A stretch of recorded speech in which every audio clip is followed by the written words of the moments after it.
अस्सलाम वालेकुम जी, welcome back. कैसे आप सब? मी सादिया असद आज आपके सामने एक नई हेयर स्टाइल की वीडियो के साथ हाजिर हूँ। आज मैं आपके साथ एक बहुत ही इंटरेस्टिंग हेयर स्टाइल शेयर करूँगी जो कि है इजी पार्टी हेयर स्टाइल, जो कि आप मिनटों में और आसानी के साथ घर पे खुद भी बना सकती हैं। और स्टाइल स्टार्ट करने से पहले आप लोगों से रिक्वेस्ट है कि मेरे चैनल को कर लें सब्सक्राइब और वीडियोज़ को लाइक एंड शेयर करें।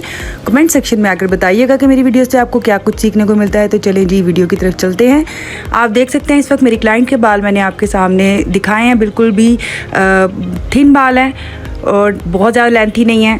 इन बालों पे हमें टास्क ये मिला था कि हमें हेयर स्टाइल भी करना था और क्रिम्पिंग भी नहीं करनी थी। मतलब वॉल्यूम के लिए हमें इसमें क्रिम्पिंग नहीं करनी थी। मतलब हमारी क्लाइंट की चॉइस थी कि वो कह रही थी कि विदाउट क्रिम्पिंग अच्छा सा हेयर स्टाइल बना दिया जाए जो कि मिनटों में बने। उनको जल्दी थी, तो देखें मैंने जल्दी से सेंटर मांग निकाली है। सेंटर मांग निकालने के बाद मैंने एक दरमियान से सेक्शन उठाया और मैंने फ़िश टेल स्टार्ट कर दिया है। और फ़िश टेल देखें मैंने बहुत क्लियरली आपको दिखाने की कोशिश की है। एक स्टेप मैं ब्रेड का उठाती और एक साइड से उठाती हूँ। इस तरह से उठाते उठाते आपने तमाम ये ब्रेड जो है वो कान से ऊपर तक का सेक्शन कंप्लीट करना है। फेस फ्रेमिंग के लिए साथ साथ लाइंस आपने साथ निकालते जानी है। वीडियो को पूरा गौर से देखिएगा। मतलब मैंने बिल्कुल भी स्पीड इसकी तेज़ नहीं की, स्लो स्पीड में इसको चलाया ताकि आप लोगों को समझने में आसानी हो सके। रिपीट करके देखिएगा ताकि आप लोगों की जो मिस्टेक्स हैं वो इसमें से ईज़िली आपको समझ आ सके और आप मिस्टेक्स से बच सकें।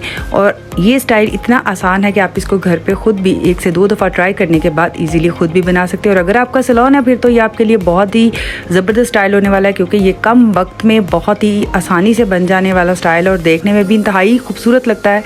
तो आप देख रहे हैं कि मैं अभी तक जो साइड से सेक्शन उठा रही हूँ साथ साथ फेस पे फ्रेमिंग के लिए लाइन्स भी छोड़ती जा रही हूँ। अब मुझे साइड पे ये लास्ट सेक्शन है जो हम उठा रहे हैं, कान से बिल्कुल ऊपर तक का ये सेक्शन है। वीडियो को गौर से देखिएगा। आई होप कि बहुत आसानी से आप इसको बना सकेंगी। ये देखें ये लास्ट सेक्शन है जो मैंने ऊपर से उठाया। अब इसके बाद मैंने जो है वो नीचे से अब ब्रेड जो है वो सिंपल करनी है। मतलब साइड से सेक्शंस अब मैंने नहीं उठानी। ये देखें दोनों तरफ से एक एक सेक्शन उठाती जाऊंगी और इस तरह ब्रेड को मैं थोड़ा सा मज़ीद बनाकर पिन अप कर दूंगी, क्योंकि इसको हम लास्ट में बाद में दोनों तरफ की स्टाइलिंग करने के बाद हम इसको बालों के नीचे पिन अप करने वाले हैं। तो इसलिए इसको थोड़ी सी ब्रेड को मैं बनाकर चोटी को तो फिर इसको पिन अप कर दूंगी। पिन की मदद से टक कर देंगे ताकि ये खुल ना सके जब तक हम सेकंड साइड की स्टाइलिंग नहीं कर लेते। नीट बनाने की कोशिश कीजिएगा और ये इतना मुश्किल काम नहीं है जितना देखने में लगता है। आप 1-2 दफ़ा की प्रैक्टिस से ही बहुत आसानी से और बहुत अच्छे तरीके से ये स्टाइल ख़ुद भी बना सकते हैं। मैं बार बार आपको प्रैक्टिस का इसलिए कहती हूँ, कोई भी स्टाइल हो प्रैक्टिस के बगैर आप उसमें महारत हासिल नहीं कर सकते। जब आप किसी भी स्टाइल को अच्छे तरीके से मतलब कर लेते हैं तो फिर आप उस स्टाइल को करने में कॉन्फिडेंस भी हासिल होता है। आप देख रहे हैं कि मैं बहुत क्लियरली दिखाने की कोशिश कर रही हूँ कि मैंने किस तरह से सेक्शंस को उठाया है। किस तरह से मैं पहले ब्रेड का अपना एक सेक्शन उठाती हूँ, उसके बाद साइड से एक सेक्शन उठाती हूँ और ब्रेड में शामिल करती रहती हूँ। लेफ़्ट वाले को राइट में और राइट वाले को लेफ़्ट में शामिल करना है। फिश ब्रेड जो है वो बहुत आसान है, बस इसमें आपको प्रैक्टिस की ज़रूरत होती है कि आप कितनी सफाई के साथ इसके सेक्शंस उठाती हैं और इक्वल सेक्शन होने चाहिए। ठीक है, दोनों तरफ का सेक्शन, ये नहीं है कि एक तरफ का पतला और दूसरी तरफ का हैवी हो जाए तो लुक जो है वो ख़राब हो जाती है। आपने काम करते हुए फेस फ्रेमिंग के लिए लाइंस जो छोड़नी है उसको आपने बिल्कुल भी इग्नोर नहीं करना। आप देख रहे हैं कि मैं पहले फ्रेमिंग के लिए लाइंस जो है वो डिस्कस करने के बाद छोड़ती हूँ ताकि क्लाइंट की विश के मुताबिक काम कर सकें। अब फ्रेमिंग की लाइन छोड़ने के साथ साथ हम लोग साथ साथ सेक्शंस भी उठाते जा रहे हैं। आप लोग अगर इस तरह की स्टाइलिंग पसंद करेंगे जो कि सिंपल और कम वक्त में बनने वाला हो और देखने में भी एलिगेंट हो, इस तरह की स्टाइलिंग आप इजीली अगर आप क्रिम्पिंग कर लेते हैं तो ये स्टाइल आप मेहंदी ब्राइड पे भी कर सकते हैं। बहुत ही खूबसूरत लगने वाला स्टाइल है जो कि आप मेहंदी के माइयों के फंक्शन पे, हल्दी के फंक्शन पे इजीली इसको हर ड्रेस के साथ कैरी कर सकते हैं। ये लहंगा हो या गरारा शरारा हो, इन तमाम ड्रेसिंग के साथ ये बहुत खूबसूरत लगता है। ये आप देख रहे हैं कि मैंने कान से ऊपर तक का जो सेक्शन है ना, आर्च के नीचे तक का सेक्शन मैंने लिया। उसके बाद मैंने नीचे सिंपल ब्रेड जो है वो करती जा रही हूँ। साइडों से एक एक सेक्शन, लेफ़्ट से राइट से लेफ़्ट की तरफ जो है वो सेक्शन उठाती जा रही हूँ। इस तरह करते करते हमारी ब्रेड हो गई है कंप्लीट। ब्रेड को कंप्लीट करके मैं इसी तरह से, अब ये देखें कि मैंने कुछ बाल मैंने उठाए हैं पीछे से। आप यहाँ से अंदाज़ा कर सकते हैं कि कितने बाल उठाने हैं। इस तरह से पिन अप करना है कि आपकी ब्रेड जो है उसमें बाल ना आए, उठी भी नहीं लगनी चाहिए। ये देखें बिल्कुल भी बालों के नीचे मैंने लगाने के बाद आप इसका देख सकते हैं किस तरह से अब एक तरफ की लग गई है पिन, अब दूसरी तरफ की मैं पिन लगा रही हूँ। पिन लगाते वक्त आपने इन चीज़ों का ख़ास ख्याल रखना है कि ब्रेड जो है वो उठी हुई नहीं लगनी चाहिए या उसमें बाल नहीं आना चाहिए। और क्रॉस पिन की मदद से आप इजीली हाफ बालों को ऊपर की तरफ उठा के पीछे ले जाकर पिन अप कर सकते हैं। और अगर पिन अप ना भी करना हो तो आप इन दोनों चुटिया को, दो ऑप्शन होते हैं, दोनों चुटिया को बैक पे ले जाकर हाफ बालों को उठाकर दोनों चुटिया को रबर बैंड की मदद से भी स्टक कर सकते हैं। अब बाकी बचे हुए बालों को मैंने 2 सेक्शन में डिवाइड किया है। दोनों सेक्शंस के जो है वो मैं वर्टिकल सेक्शन उठाती जा रही हूँ और उनको स्ट्रेटनर की मदद से मैं इसको कर्ल कर रही हूँ। और कर्ल करने के बाद इस तरह राउंड करके पिन अप करके लाइट सा स्प्रे कर देंगे ताकि इसका होल्डिंग टाइम जो है वो अच्छा खासा हो जाए।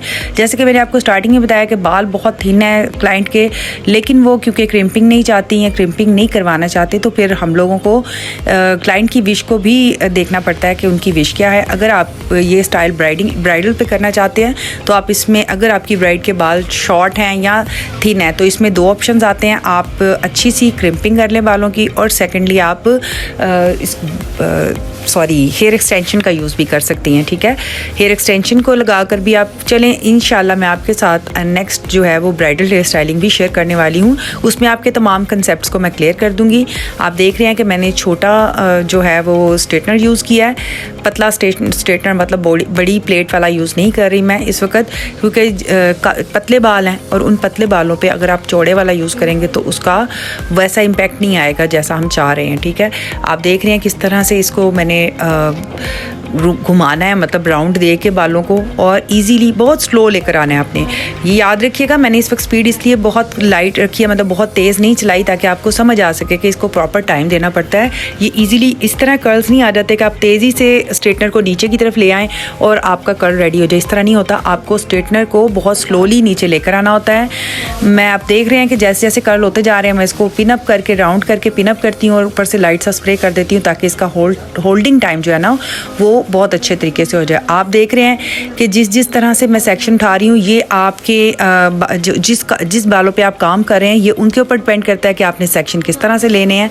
क्योंकि हमने फ्रंट पे बालों को सेट करना है, इसी वजह से हम वर्टिकल सेक्शन को उठाते जाएंगे और आगे की तरफ लाकर जो इजीली बालों के साथ मर्ज होने वाला लुक होगा, आपको फाइनल में जाके इसकी समझ आएगी कि फाइनल में ये जो है वो देखने में कितना खूबसूरत लगेगा और इसकी सेटिंग किस तरह से होगी। तो आपको ये अब जो मैं काम कर रही हूँ वो फाइनल में जाके समझ आएगी कि इसको आगे की तरफ ला के कर्ल करने का मकसद क्या है। ये देख रही हैं आप कि मैं कर्ल्स करती जा रही हूँ, पिन अप करती जा रही हूँ और साथ साथ लाइट सा स्प्रे करती जा रही हूँ। कोई मतलब बहुत ज़्यादा आपको किसी एक्स्ट्रा ऑर्डिनरी टूल्स की ज़रूरत नहीं है या बहुत ज़्यादा आपको एक्स्ट्रा ऑर्डिनरी हैवी स्प्रेस की ज़रूरत नहीं होती इन स्टाइलिंग में। आप नॉर्मल स्प्रे जो मैं हार्ड स्प्रे यूज़ करती हूँ, निट्रो का, ये सेवलॉन भी यूज़ कर सकते हैं आप, और इसके अलावा नोवा का स्प्रे भी आप यूज़ कर सकते हैं। ये तीनों स्प्रे वैसे मैं यूज़ कर चुकी हूँ, इनका एक्सपीरियंस बहुत अच्छा रहा है, तो आप इनके साथ ही अच्छा काम कर सकती हैं। आपको जस्ट काम आना चाहिए। आपको काम आता हो तो आप इजीली इन टूल्स के साथ भी बहुत अच्छी हेयर स्टाइलिंग जो है वो कर सकती हैं। जी, तो कर्ल्स करते करते मैंने कहा आप लोगों की अक्सर रिक्वेस्ट होती है कि आपको स्ट्रेटनर वाले कर्ल्स भी सिखाए जाएं, तो मेरा ख्याल है कि काफ़ी हद तक आपको समझ आ गई होगी कि किस तरह से स्ट्रेटनर के साथ कर्ल्स किए जाते हैं। जी, तो आई होप कि आपको अच्छे से समझ आ गई होगी जो मैं आपको समझाना चाह रही हूँ। देखें, फ्रंट की जो लाइंस हम लोगों ने छोड़ी थी उनको भी आपने बहुत अच्छे तरीके से ऊपर से स्ट्रेट करके लेके आना है और नीचे से आपने कर्ल्स करने हैं। इसी तरह से कर्ल्स को आपने बिल्कुल बैक पे खड़े होकर बिल्कुल नहीं करना, फ्रंट पे लाकर इसी तरह से आपको मैं स्ट्रेटनर का जो है ना रुख भी बता रही हूँ कि किस तरह से आपने फ्रंट पे लाकर स्ट्रेटनर को किस रुख में घुमाना है और बहुत स्लोली आपने लेकर आना है। मैंने स्पीड इस वक्त थोड़ी सी तेज़ की हुई है, आप मतलब इस यहाँ से अंदाज़ा लगा सकते हैं कि मैं कितनी स्लो प्रोसीजर से काम कर रही हूँ इस वक्त। कर्ल्स कंप्लीट होने के बाद अब मैं दोनों तरफ के कर्ल्स कंप्लीट होने के बाद मैं पिन्स को ओपन कर रही हूँ, सारी पिन रिमूव कर देंगे और उसके बाद असल काम आता है कर्ल्स को सेट करने का, मतलब इनको मर्ज करना है हम लोगों ने। और मर्ज इस तरह से करना है, अगर तो आप एक्सटेंशन वगैरह यूज़ करते हैं तो फिर तो आपके साथ बहुत आसानियाँ, क्योंकि हमें यहाँ पर ये डिफ़िकल्ट टास्क था हमारे लिए कि बाल भी बहुत थिन है और ना तो इनमें हम लोग एक्सटेंशन यूज़ कर रहे हैं और ना ही हम लोग क्रिम्पिंग यूज़ कर रहे हैं। इसी की वजह से हमें कर्ल्स को बहुत अच्छे तरीके से मतलब इस तरह से सेटिंग करनी है कि इनमें वॉल्यूम भी अच्छा लगे और मतलब ये देखने में खूबसूरत लगे।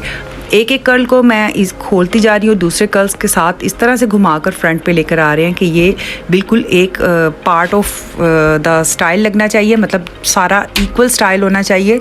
कर्ल्स को लाइट लाइट से आप देख रहे हैं कि मैं हल्के हाथ से खोल भी रही हूँ, थोड़ा सा इसमें वॉल्यूम आ जाए। ऊपर से स्टार्ट करते हुए नीचे तक लेकर आना है। लास्ट में आप देखिएगा मैं नीचे से थोड़े से बाल को मतलब पुलिंग करते हुए खींचती हूँ, तो खींच कर इसमें वॉल्यूम क्रिएट करने की भी कोशिश कर रही हूँ।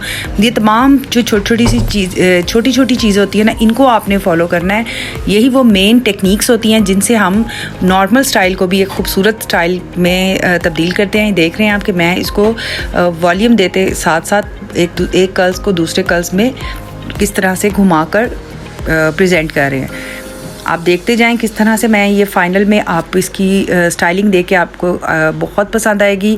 अगर पसंद आए तो प्लीज़ लाइक एंड शेयर ज़रूर कीजिएगा। मिलते हैं इसी तरह की खूबसूरत हेयर स्टाइलिंग की वीडियोस के साथ।